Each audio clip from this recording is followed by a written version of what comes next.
আসসালামু আলাইকুম। চলে আসলাম নতুন আরও একটি ভিডিও নিয়ে। আশা করি সবাই ভালো আছেন। আমিও আলহামদুলিল্লাহ ভালো আছি। আমার গাছে আরও ২টি ফুল ফুটেছে। ভাবলাম যে এইটা যদি আপনাদের সাথে শেয়ার না করি তাহলে কি হয়? তো ফুল কে না ভালোবাসে বলেন তো?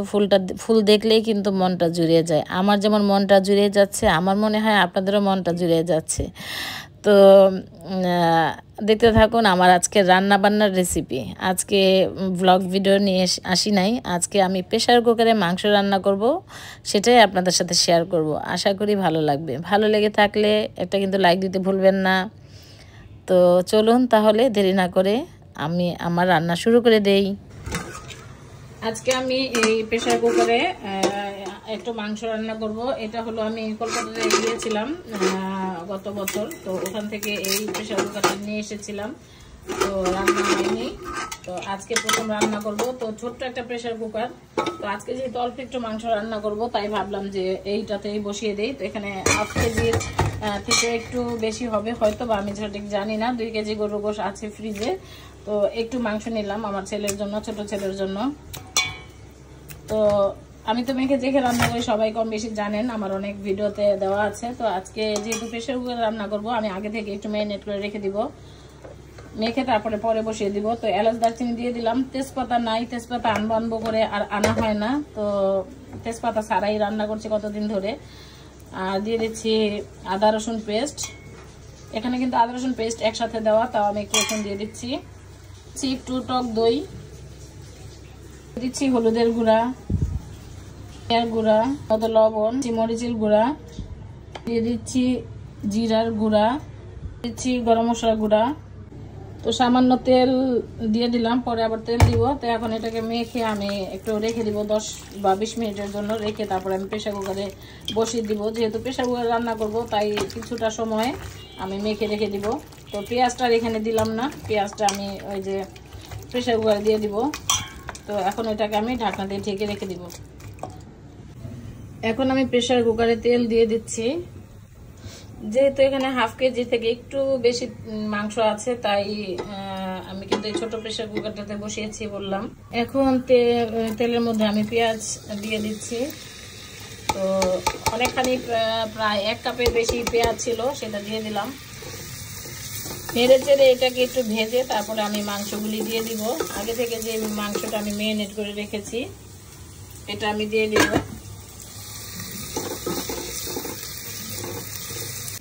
পেঁয়াজটা একটু ভাজা হয়ে গেছে, এখন আমি মাংসগুলি ঢেলে দিব।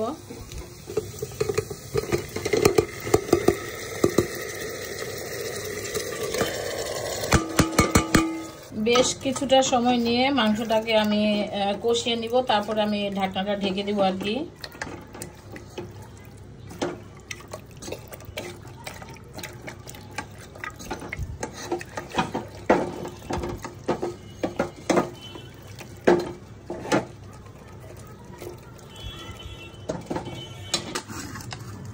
ভালো মতো কষিয়ে পরে ঢাকনাটা লাগিয়ে দিব। অনেকটা সময় লাগিয়ে মাংসটাকে আমি একটু কষিয়ে নিয়েছি। তো এখন আলু দিয়ে দিব।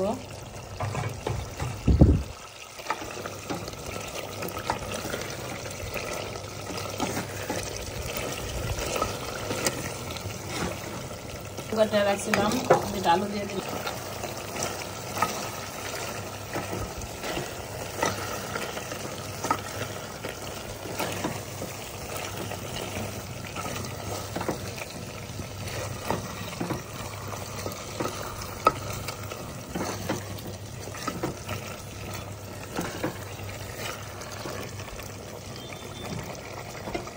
একটু পানি দিয়ে মাংস আর আলু একসাথে কষিয়ে নিয়ে পরে আমি ঢাকনাটা সিটিটা দিয়ে দেব সামান্য, দিয়ে ঢাকনা দিয়ে ঢেকে কয়েকটা সিটি, 2-3টা বা 3-4টা সিটি দিয়ে নামিয়ে নিব। ঢাকনা দিয়ে দিছি, 2-3টা সিটি হলে নামায়া নিব। গরুর গোশত রান্না কিন্তু হয়ে গেছে। একটা কাঁচামরিচ ছিল সেটা দিয়ে দিছি, আর এখন তেলে রাখা জিরার গুঁড়া দিয়ে দিলাম। তো আমার গরুর মাংস রান্না কিন্তু হয়ে গেছে। তো আজকের এই গরুর মাংস রান্নার রেসিপি আপনাদের কাছে কেমন লেগেছে অবশ্যই কমেন্ট করে জানাবেন। আশা করি ভালো লেগেছে হয়তো বা। যাই হোক, আমার কাছে কিন্তু বেশ ভালো লাগতেছে। তো আমার ছেলে ভার্সিটি থেকে চলে আসছে, ওকে এখন আমি খেতে দিব।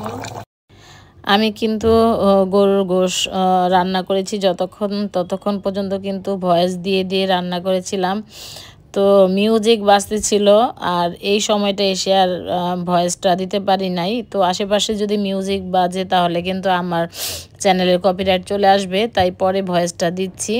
তো আমার এখানে আমি 5 পিস মাছ রান্না করেছি ছেলেকে মানে খাবার দিয়ে এসে।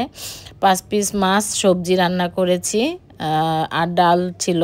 তো এই ছিল আমাদের আজকের সারা দিনের রান্না বান্না, আর এই ছিল আমার আজকের ভিডিও। তো আশা করি আপনাদের কাছে ভালো লেগেছে আমার আজকে যে গরুর গোশ রান্না করেছিলাম প্রেশার কুকারে, হাতে মেখে রেখে দিয়ে প্রেশার কুকারে মাংসটা রান্না করেছি। আশা করি ভালো লেগেছে, একবার হলেও ট্রাই করবেন, অনেক মজা হয়েছিল। তো যাই হোক, কি কি রান্না করেছি দেখাতে দেখাতে আপনাদের কাছে বিদায় নিচ্ছি। আল্লাহ হাফেজ, আসসালামু আলাইকুম। তো ছিল মাছ, ডাল, সবজি আর গরুর গোশ, আর ছিল ভাত। সিম্পল খাবার।